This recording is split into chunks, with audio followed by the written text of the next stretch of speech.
Welcome to the deep dive. Great to be here. So our mission is pretty straightforward. We're here to give you a shortcut to being genuinely well-informed. By digging into some really profound and influential research. Exactly. And today we are diving deep into what I think is one of the biggest shifts in modern psychology. Oh, absolutely. The moment the whole field sort of stopped asking, what is wrong with you? And started asking a much more powerful question. What is right with you? A total game changer. And it's what launched the whole study of resilience and, this powerful idea of learned optimism. But before we get to optimism, we have to understand the context, right? Where psychology was before this. We do. For decades, clinical psychology was, rightly focused on suffering, on fixing what was broken. And it was pretty successful at it. Incredibly successful. By the late 20th century, research showed something like 14 major mental illnesses had become treatable. Wow. But researchers started noticing this weird side effect. An unexpected result. Yeah. Even when you cured the pathology, even when you got rid of the crippling depression or the anxiety, you were often left with a kind of vacuum. An emptiness. An emptiness, as the source material puts it. Emptiness is not an uncommon result. Getting rid of the bad stuff didn't automatically create the good stuff. That is just, it's such a pivotal realization, isn't it? It is. That healing sickness is a totally different thing from building wellness. Exactly. And the origin story for this whole new focus, what became positive psychology, is actually kind of funny. It is. A leading researcher thought he was studying the roots of pessimism until his literary agent just reframed the whole thing. Richard Pine, yep. He just told him, your work is not about pessimism, it's about optimism. What a great edit. A brilliant intervention. It pivoted the entire field away from just fixing what's broken and toward building human strength. So to get there, to understand that strength, we have to start with its opposite, its shadow. Learned helplessness. Learned helplessness. So our mission today is to trace where that idea came from and then really break down the mechanism that separates the resilient from the defeated. The mental habit we call explanatory style. Okay, so this journey into helplessness. Yeah. It starts in a lab way back in the mid-60s. It does. And these were, let's be blunt, they were pretty brutal experiments. Foundational but brutal. Foundational but brutal. They were trying to isolate what makes an organism just give up. Which leads to the triadic experiment. What a famous one, yeah. From 1965, picture 3 groups of dogs in harnesses getting mild electric shocks. Okay. Group 1 could press a little panel and make the shocks stop immediately. They had control. Right. Group 3, they got no shock at all. The lucky ones. And group 2 is the one that matters here. Group 2 is the heart of it. They were the helpless group. They got the exact same shock, same pattern, same intensity as group 1. But they had no control. Nothing they did mattered. Their panel did nothing. Their fate was, the term is yoked to group 1. yeah. So they felt the same pain, but learned that their actions were meaningless. Precisely. What was the result? When they finally had a chance to escape, what happened? That was the truly shocking part. They moved all 3 groups to a new box, a shuttle box with a really low barrier they could just hop over to escape a new shock. An easy escape. Super easy. And groups 1 and 3 figured it out almost instantly. But group 2? They just sat there. They just lay down, they became passive, whimpered, and just took the shock. They had learned that trying was useless. They didn't just fail to escape. They had actively learned passivity. That is the crucial insight. Helplessness is a learned cognitive state, but it gets more complicated when you try this with people. Right, because we don't all react the same way. Not at all. A researcher named Donald Hiroto did a similar experiment, but with loud, inescapable noise instead of shock. And he found huge variability. Massive. About 1 in 3 people just didn't become helpless. They were resilient. They kept trying to stop the noise no matter what. And some were helpless from the start. About 1 in 10, yeah. They gave up before the experiment even really began. So that finding just destroys the old behaviorist model, right? That the idea that stimulus X always leads to response Y. It shatters it. The cause couldn't just be the noise or the shock. It had to be something internal. An invisible mechanism. Something happening in their heads, their thoughts, their cognitions about the event. That was the real cause. Okay, so that's the bridge. From the lab dogs to the human mind. And the door to understanding learned optimism. So if the environment isn't the only thing that matters, what is this internal dialogue? What do we call it? We call that your explanatory style. Okay. Think of it like a habit. It's your default way of explaining why bad things happen or why good things happen. And this habit determines if you give up or keep going. It's an incredibly powerful predictor. All right, let's get into the details. There are three dimensions, right? The three Ps. The 3 Ps. Let's start with the first one, permanence. What does that sound like? So permanence is all about time. It answers the question, how long is this cause going to last? A pessimist sees the cause of a bad event as, well, permanent, unchangeable. So they use words like always or never. Exactly. I'm always bad at this. Mm. An optimist sees the cause as temporary, transient. They'll use words like lately or sometimes. Can you give us a quick example? Sure. You forget a friend's birthday. The pessimist thinks, I'm just not good at remembering birthdays. That's a fixed trait. It's permanent. Right. The optimist thinks, I was so preoccupied this week.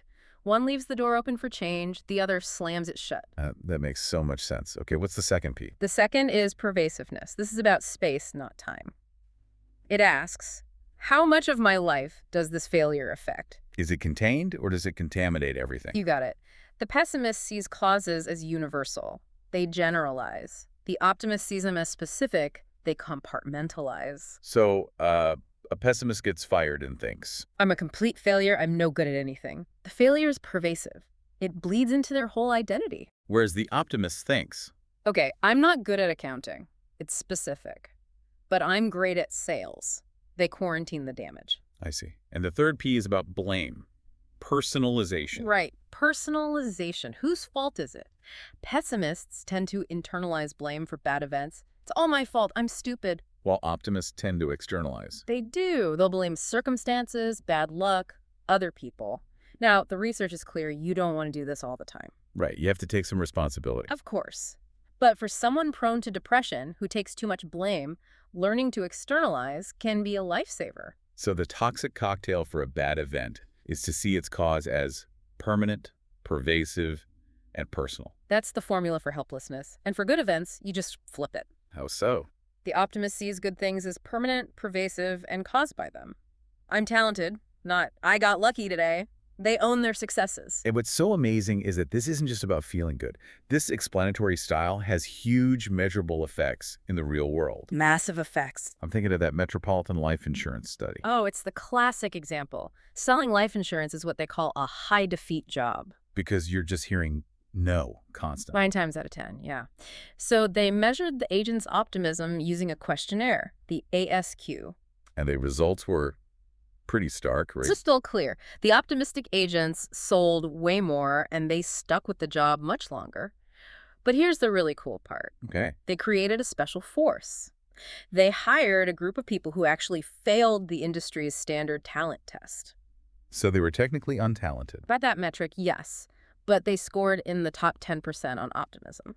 So you've got the untalented optimists versus the talented pessimists. And what happened? The special force, the untalented optimists, outsold the pessimists who had passed the talent test. Wow.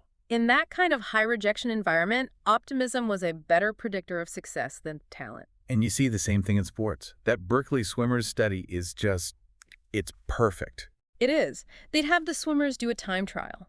Then they'd lie to them. They'd tell them their time was much slower than it actually was. A simulated defeat. A huge psychological blow for an elite athlete.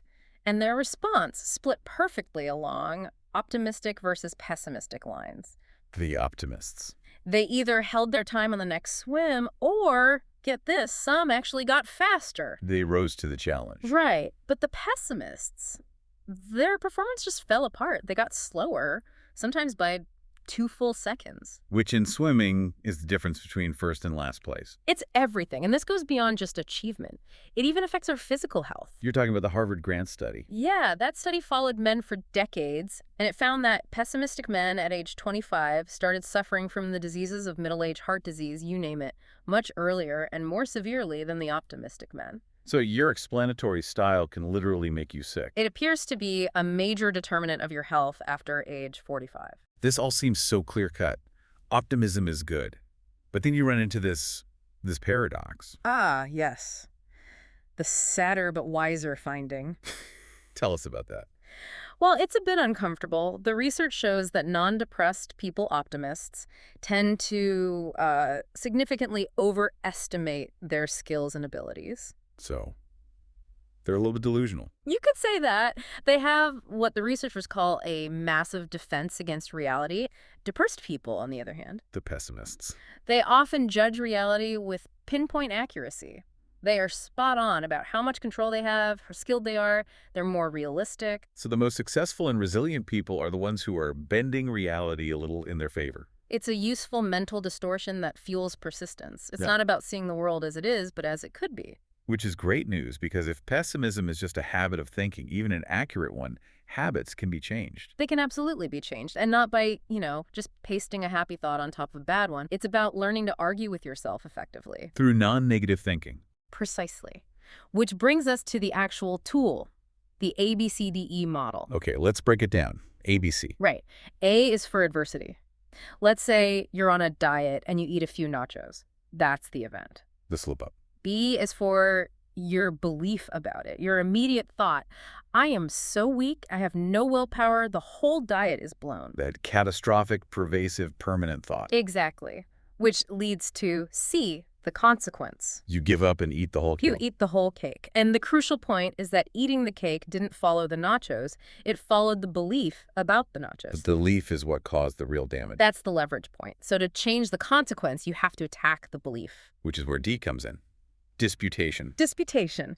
This is where you become a detective and cross-examine your own negative thought. How do you do that? You use 3 tools. First, evidence. You ask, is the belief actually true? Did a handful of chips really ruin everything? The evidence says no. Okay, that's one. Second, you generate alternatives. Instead of, I am weak, what's another possible cause? I skipped lunch and my blood sugar was low. Or my friend was really pushing them on me. It depersonalizes it. And the third tool. You check the implications. This is decatastrophizing. Even if it was a slip-up, does it really mean the whole diet is ruined forever? Of course not. You can cut your losses and get back on track tomorrow. And when you win that argument against your own pessimistic thought, You get to E-energization. a real shift in feeling. A real shift. You feel invigorated, in control again, and ready to keep going. You've broken the chain of helplessness. So the goal here is not to become some kind of blind Pollyanna optimist. No, not at all. Yeah. The goal is what the source calls flexible optimism. Meaning you can choose your style. Exactly. You need to be able to use pessimism's accuracy when the stakes are high. If you're an airline pilot or an engineer, You want a realist, not an optimist. you absolutely want a realist who sees all the potential problems. But when you face a setback that requires persistence and resilience, you need to be able to consciously shift into that optimistic, I can overcome this mode. It's a skill you can deploy when you need it. It's a tool in your mental toolkit. You know, this whole deep dive really highlights a kind of modern fragility, this focus on the maximal self, this obsession with our own personal fulfillment. The source suggests that when you combine that with what it calls the waning of the commons, the decline of these big shared belief systems like nation, God, even the tight-knit family. It leaves us spiritually naked, in a way. Yeah, because Yeah. when there's no larger context, a personal failure isn't just a setback. It feels total. It feels permanent and pervasive because there's nothing bigger than you to absorb the blow. So that brings us to a final provocative thought for you to think about. If individual failure feels so catastrophic because there's no larger structure to cushion it, what small concrete commitment could you make today to something larger than yourself? Something that could, without you even realizing it, start to build an invisible defense against helplessness, something to chew on.